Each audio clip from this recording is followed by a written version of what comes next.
Hello, and welcome to MrDudeManSir. And today, I'm going to be playing Katawa Shoujo.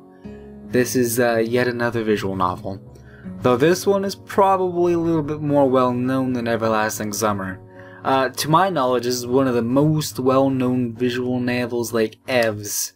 It's very popular, especially in the Americas. That's because this is one of the few visual novels actually made here. And it was made by a group of individuals by themselves, like over Reddit and stuff. I think they just got together and made this visual novel over quite a long period of time. And I never actually got around to playing it, even though I heard it's like a bit of a classic. So that's what I'm gonna be doing now. I'm gonna be playing Katawa Shoujo. So get yourself in here and let's get ready for a riveting storyline. A light breeze gusts the naked branches overhead that rattle like wooden wind chimes. How do I can't press enter? Oh man, I have to click. This is a popular retreat for couples in the summer. The deciduous trees provide a beautiful green canopy, far out of sight of the teachers and fellow students. It seems like that doesn't pertain here since it looks like it's in the middle of winter. But now, in the late winter, it feels like I'm standing under a pile of kindling. I breathe into my cupped hands and rub them together furiously to prevent them from numbing in this cold. Oh, am I Hisao? Or is it like a woman Hisao? I don't know, I'm gonna say this in a sassy, like, girl's voice. Just how long am I expected to wait out here anyway? I'm sure the note said 4 p.m. Ah yes, the note. Slipped between the pages of my math book while I wasn't looking. As far as cliches go, I'm more of a fan of the letter in the locker, but at least this way shows a bit more initiative. Ah, it's a love note! It's a love note! As I ponder the meaning of the note, the snowfall gradually thickens. The snowflakes silently falling from the white painted sky are the only sign of time passing in the stagnant world. Their slow descendant upon the forest frozenness makes it seem like time has slowed to a crawl. Oh wow, there's even a rustling noise. The rustling of dry snow underfoot startles me, interrupting my quiet mood. Someone is approaching me from behind. Hisao, you came. A hesitating, barely audible question. However, I recognize the owner of that dainty voice instantly. I feel my heart skip a beat. It's a voice I've listened to hundreds of times, but never as more than an eavesdropper to a conversation. I turn to face this voice. The voice is my dreams, and my heart begins to race. Ah? Oh boy. It reminds me of, like, Canon, but without, like, this doesn't have the bench and stuff that they sat on. And the person that he was sitting with wasn't, like, an actual, like, heroine. So I guess in that situation is not really similar. I say that a lot. The references I make usually just only link together in the bareliest scent.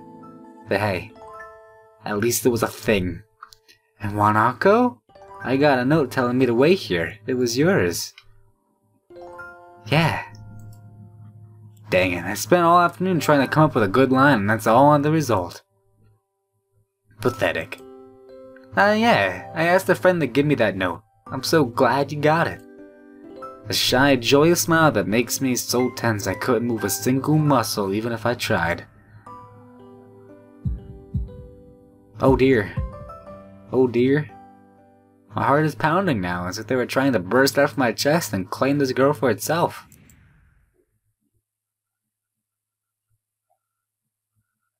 So, here we are, out in the cold.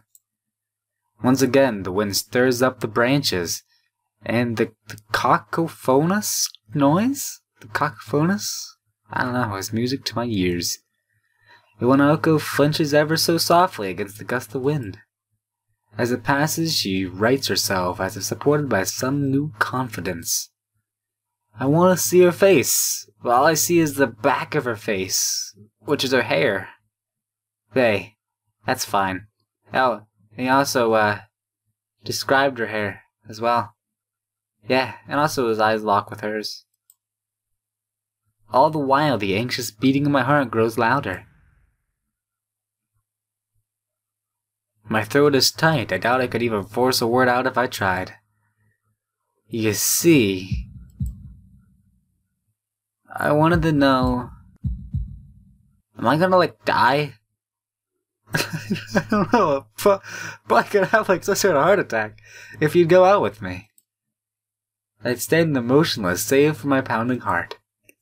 I wanted to say something and reply, but my vocal cords feel like they've been stretched beyond the breaking point. Hisao? I reached up to try to massage my throat, but this only sends spikes of blinding pain along my arms. He is having a heart attack. Oh dear. I didn't mean to put that heart attack onto you. My whole body freezes, saving for my eyes, which shoot open in terror. Yeah, this is all happening because I said he was gonna have a heart attack. But Hisao! The beating in my chest suddenly stops and I go weak at the knees. Oh dear. That looks pretty cool, if I do say so myself. The world around me, the canopy of bare branches in the dull winter sky, Iwanoku running towards me, all these fade to black. The last things I remember before slipping away are the sounds of Iwanoku screaming for help and the incessant clatter of the branches above.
That looked actually quite stunning. Bravo to them. That was... I approve. That was pretty good. But hey, he did actually... A heart attack! It's been 4 months since then. And I'm actually in a hospital. Wow, there must be some sort of gigantic windstorm going on outside. And that whole time I can probably count the times I've left this hospital room unsupervised on one hand. 4 months is a pretty long time when you're left alone with your thoughts, so I've had plenty of time to come to terms with my situation. Arrhythmia. A strange word, a foreign alien one that you don't want to be in the same room with. A rare condition. It causes the heart to act erratically and occasionally beat way too fast. It can be fatal. Good thing you weren't dead, cause then this visual novel probably wouldn't have a premise. Like, at all. But hey, apparently I've had it for a long time. They said it was a miracle that I was able to go on so long without anything happening. Is that really a miracle? I guess it was supposed to make me feel better, more appreciative of my life. It really didn't do anything to cheer me up though. My parents, I think, were hit harder by the news than I was. They practically had 2 hemorrhages apiece. They had already had a full day by then to digest everything. To them, it was all fresh. They were even willing to sell our house in order to pay for a cure. Of course, there isn't a cure. Because of the late discovery of this condition, I've had to stay at the hospital to recuperate from the treatments. When I was admitted, it felt as if I was missed. For about a week, my room in this ward was full of flowers, balloons, and cards. But the visitors soon dwindled, and all the get well gifts began trickling down to nothing shortly after. I realized the only reason that I had gotten so many cards and flowers because because sending me their only sympathy had been turned into a class class projects. You're deduced down to that now. You're deduced. Maybe some people are genuinely concerned, but I doubt it. Even in the beginning, I barely had visitors. By the end of the first month, only my parents came on a regular basis. Iwanoka was the last to stop visiting. After 6 weeks, I never saw her again. We never had that much to talk about when she visited anyway. We didn't touch the subject that was between us on a snowy day ever again. Oh man. Oh man. If I ever get the choice to do that, I'm gonna get you two together, you better believe it. The hospital? It's not really a place I'd like to live in. The doctors and nurses feel so impersonal and faceless. I guess it's because they are in a hurry and they have a million other patients waiting for them, but it makes me feel uncomfortable. For the first month or so, I asked the head cardiologist every time I saw him for a rough estimate of when I'd be able to leave. He never answered anything in a straightforward way, but told me to wait and see if the treatment and surgeries worked. So I idly observed the scar that those surgeries had left on my chest slowly change its appearance over time, thinking of it was some kind of omen. Gosh darn cars. I still have the head cardiologist about leaving, but my expectations are low enough now that I'm not disappointed by any more when I don't get a reply. The way he shuffles around the answers shows that there's at least some hope.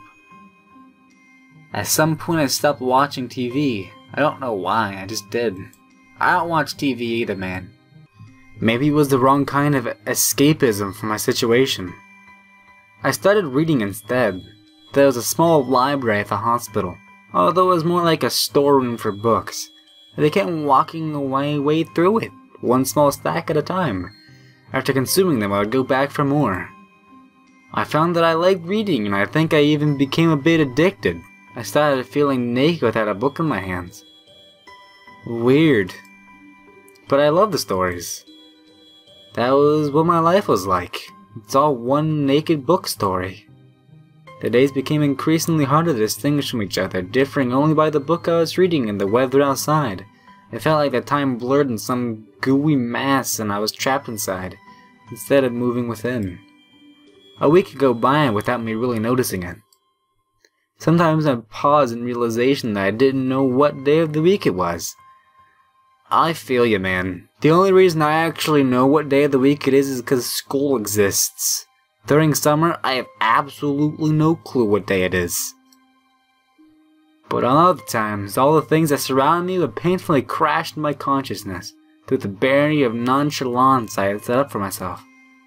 The pages of my book would start to feel sharp and burning hot, and the heaviness of my chest would become so hard to bear that I had to put the book aside and just lay down for a while, looking at the ceiling as if I was going to cry.